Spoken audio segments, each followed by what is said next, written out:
Anybody in the UK who's been following the media, be that TV, radio or print, or even on billboards, couldn't have missed one of the most widely publicised claims made by the UK government and its scientific advisors about Covid-19, that 1 in 3 people who have the virus have no symptoms and therefore could be spreading the virus without knowing it. A couple of important points of clarification. The claim that 1 in 3 people who have the virus have no symptoms is not the same as the claim that 1 in 3 people who have no symptoms have the virus, any more than all cows are 4-legged animals is the same as all 4-legged animals are cows. Now, the government messaging may have played on the fact that it's known that many people assume these statements are equivalent. It's called the transposed conditional fallacy. Since most people don't have symptoms, the second one would imply that a third of us has the virus, and of course that would be much more worrying. We'll actually show that it's only about 1 in 5,000 people who have no symptoms have the virus. But it's also important to note that the statement is not the same as 1 in 3 people who test positive for the virus have no symptoms. Because, as we'll see, the big issue is that many people testing positive on a single PCR test are false positives. Now, interestingly, this statement is likely to be approximately true, whereas the critical claim that we're focusing on is not true.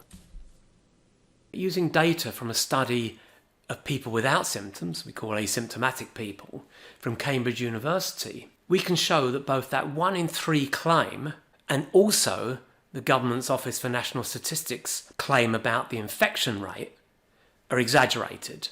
And we've written a full paper about this, and you'll find the link in the video description. I'm going to give you a brief summary and explanation here. So the Cambridge study uses PCR tests on asymptomatic people, and a person is classified as having the virus if an initial positive test is confirmed in a follow-up test. Now, their data shows that during a period when the Office for National Statistics was estimating infection rates of about 0.71% on average, only 1 in 4,867 people with no symptoms had the virus at any time. But what does that tell us about how many people with the virus had no symptoms? What it does tell us is the following 2 conclusions. Conclusion 1, if the ONS reported infection rate of 0.71% is correct, then at most 2.9%, that's 1 in 34 of people with the virus have no symptoms, and not 1 in 3 as claimed. So the informal explanation for that goes as follows. The population of Cambridge is about 129,000. So since only 1 in 4,867 asymptomatics have the virus, the maximum possible number of asymptomatics with the virus is about 27. If the ONS claimed infection rate is correct, then 0.71% of people in Cambridge would have the virus. Well, that's about 916 people. Hence, at most 27 out of 916 with the virus had no symptoms. And that's a maximum of 2.9%, 27 over 916, i.e. 1 in 34. But on the other hand, we get to conclusion 2. If the government claim that 1 in 3 people with the virus has no symptoms is correct, then the ONS reported infection rate must be massively exaggerated. It must be at most 0.062% instead of 0.71%. And that would mean that that reported rate of 0.71% is at least 11 times greater than the true infection rate. Here's an informal explanation of that. So we already noted that in Cambridge, the maximum number of asymptomatics with the virus would be about 27.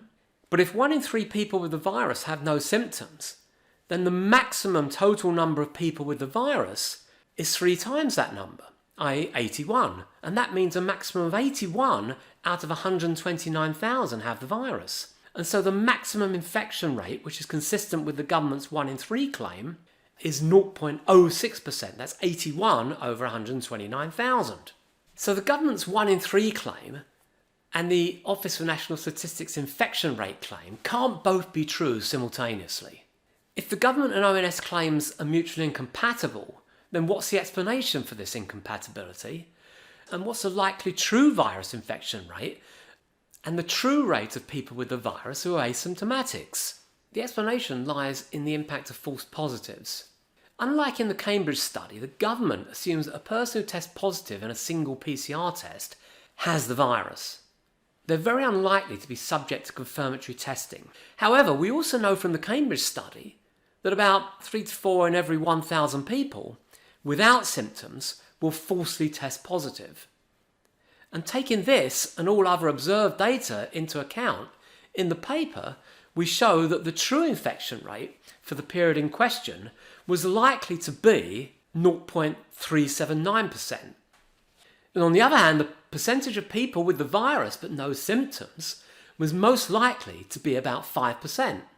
So there's no reasonable scenario in which more than 1 in 18 people with COVID had no symptoms.